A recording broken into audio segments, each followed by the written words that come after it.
What's up, beautiful people? Kirby Hasseman here to deliver you just a little bit more marketing joy in our latest DMJ one-on-one.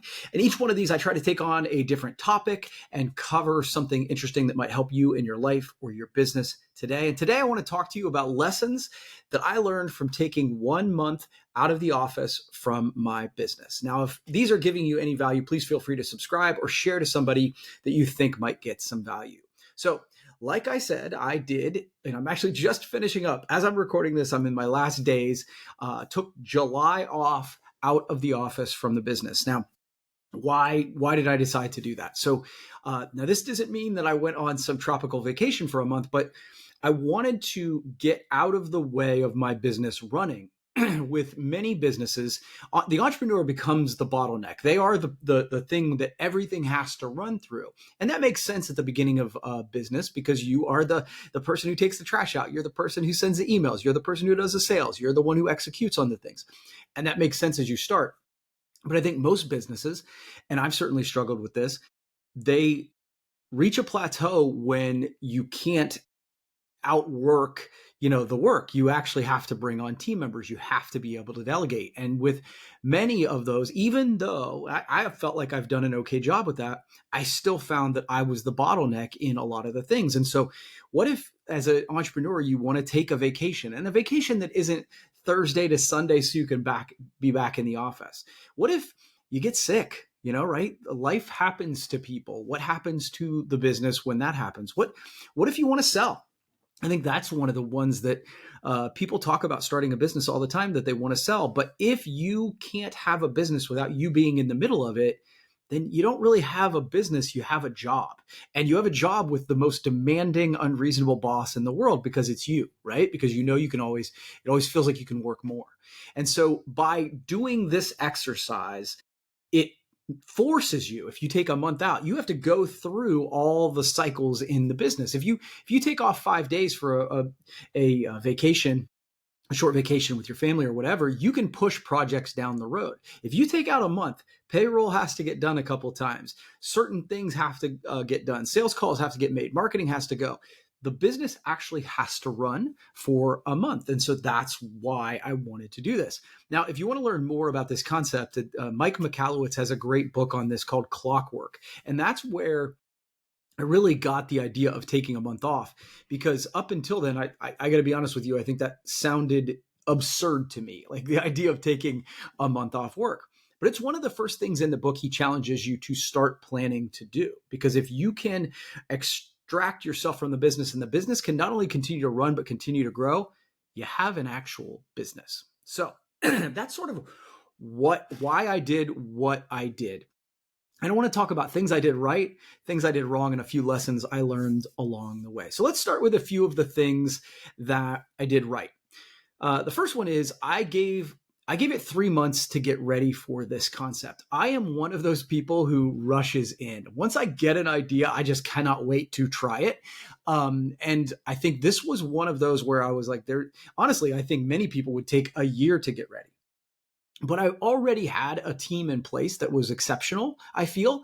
And so I have slowly started over the past couple of years to be like, okay, this person can be the expert in this area. This person can take over this project.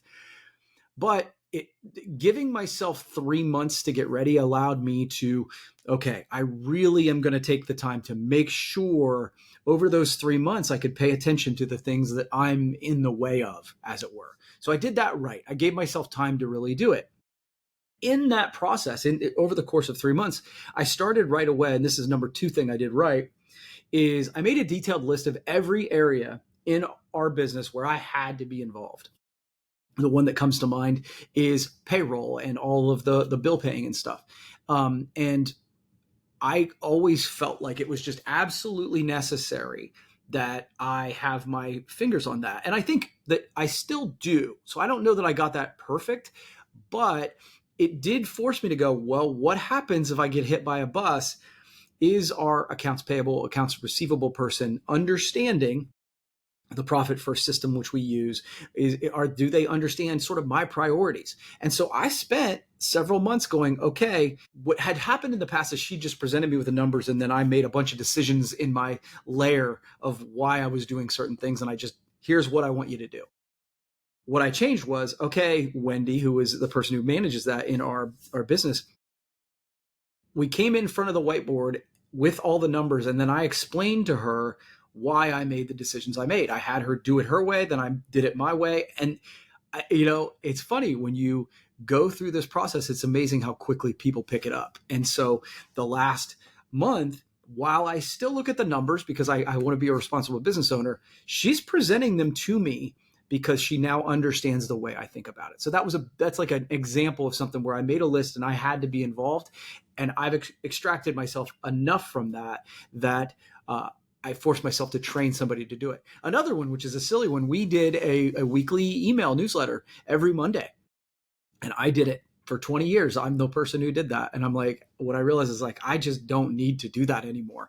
And so by making that list and really being committed to training other people to do it, that was an unlock.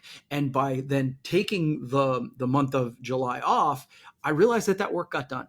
It got done really well. And honestly, the other thing that happened is that my team suggested new ways to do it that might be better.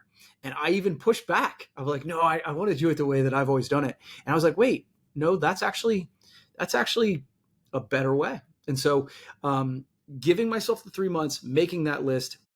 And then the third thing I did is I really did focus on training others to do it. I really did focus on taking the time to not just sort of do it.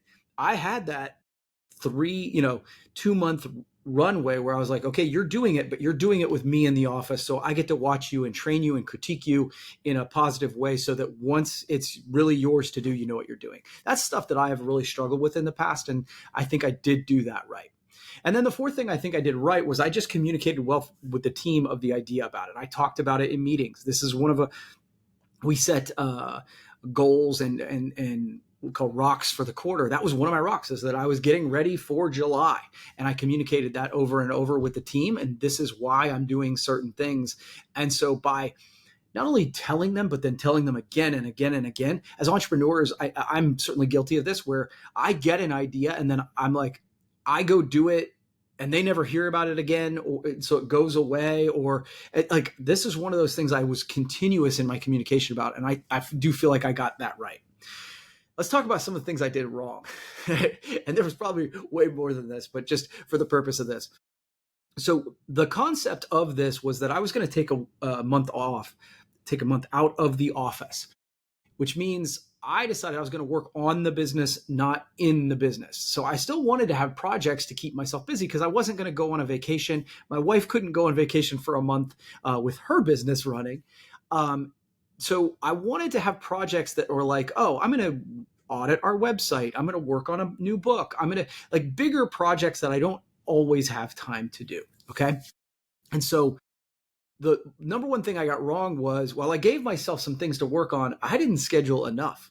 What blew me away is that when I didn't have the minutia of the meetings, of the daily interactions of going to the office and all that stuff, when I really hunkered down, I knocked everything off my list, I want to say by July 7th or July 8th. And when you consider the July 4th holidays in the middle of that, that's pretty good. The problem is then I was just like, okay, what do I do now? And so I actually didn't schedule enough big projects for me to work on. That's one mistake I made. Number two is I didn't schedule those projects. I was like, look, I don't have anything to do. I'm going to leave my schedule open. I'm going to leave my calendar open, and then things will come to me. And things did come to me. I'm actually surprised I made that mistake because I know better, right? Because that when you don't fill up, put the big rocks in first, if you've ever heard that analogy, other things will fill it up. And I was like, oh, I'll be a little bit more spontaneous and I'll do this. Yeah, it just meant that I didn't get, like, once I got those first 8 days where I knocked out all that stuff, I was more productive in those days than I was probably the rest of the month. And so that was one of the mistakes I made, is I left my calendar open so that other things could fill it up. Another mistake was I didn't schedule thinking time. I will tell you, I think that the second thing and the third or the first thing would have gotten solved if I would have just scheduled more thinking time, scheduled time for me to think about working on the business, put that on my calendar and said, okay, this is time where I'm going to read. This is times I'm going to journal. This is times that I'm really going to think about ways that I can do the business better. And I think that that would have helped me fill up the calendar with productive things for me to work on the business. That's another mistake I made. And then the fourth mistake, the fourth thing I got wrong was I didn't schedule enough fun. I will tell you in transparency, I scheduled July because I'm like, okay, you already got the holiday in there. My daughter Jade was going to be moving in there, so I knew I'd be doing some of that. So it's some time out of the office. And then I have a golf trip that I always go on in July. And so I knew I'd be out of the office already a little bit, but in the past that would have really stressed me out. But by scheduling this, it made me kind of plan it in. But honestly, other than those things, because I didn't schedule, like I really wanted to go kayaking. I didn't go. I wanted to go golfing more. I didn't really, because I didn't put it on my calendar. I didn't schedule. I am a person, this isn't for everybody, but for me, I need to schedule that sort of thing. I need to schedule it, put it on the calendar and really, really book it out. So those were the mistakes I made. And then finally, I want to give you just a couple more lessons that I learned through this process. Number one is kind of the obvious one, I think, but I don't have to have my hands in every single thing. When you train people to do the job, when you give them critique, and then when you give them time to learn it, because that's, I think, one of the things I've done in the past where it's like, okay, this is yours now. Have fun. It's what they call management by abdication, not delegation. I don't have to have my hands in everything if I train it right, if I give it to the people who can really do it. So that was one lesson that I learned. Number two lesson I learned is I really like what I do. I missed it. Like I enjoy doing the things that I do. I enjoy the marketing side. And so that's a positive, right? I think that's really, sometimes we need a step away to understand that. Number three, I think I need to plan time to do this on a regular basis. Now, when I say that, I and I'll get into this, but I don't think the next time I do it, I'll do it for a full month. I did it for the full month because it forced me to go through that business cycle like I talked about it earlier. But in the future, I'm thinking 2 weeks, maybe once a quarter, I do 2 weeks where 1 week is just working on the business and maybe there's a break in there for that second week. I think that I could have gotten all the benefits that I got in 2 weeks this time. So I think the next time, that's what I'm thinking. That's the lesson number three. Number four, as an extrovert, I do actually enjoy time in my office to focus on those big projects. But man, I miss the day-to-day interaction. I like the people that I work with. So it was like I missed talking to Dustin and Briar and Mac and Wendy and Jeff and Kelly. And it's like I've popped on some Zoom calls with some of them because I just want to say hi. I've popped in the office a couple times. I really wanted to follow through on my commitment to step away and give them that space, but I missed it. I've said it in the past that I like being able to work from home, but I don't like being forced to. This was a great example of that. And that's when I go back to the idea that I want to schedule this on a regular basis, but I want to do a better job of planning the projects I'm going to work on and then do it for a shorter period of time. I think I'll get just as much out of it. And then I think the final lesson that I learned from this is if you ever really want to sell your business, the best way to create a business that someone would actually want to buy is to create a business you don't want to sell, which it sounds very counterintuitive. But I think in watching this, my wife is building a business on the property side where she's doing amazing work right now. But it's going so well that she has to be involved in every little thing, and it's wearing her out. And so we actually had the conversation that we need to create a business that might be a little bit less profitable, but more enjoyable, so that then it's like if she doesn't have to live in every area of it, it's more sellable. And once that's the case, she might actually not want to sell it. So I think that's really an interesting lesson that this forces you to learn and forces you to build a business that isn't solely built around you. So I hope this has provided you some value. These are the lessons, some of the things I did right, some of the things I did wrong, some of the lessons I learned from taking a month out of the office.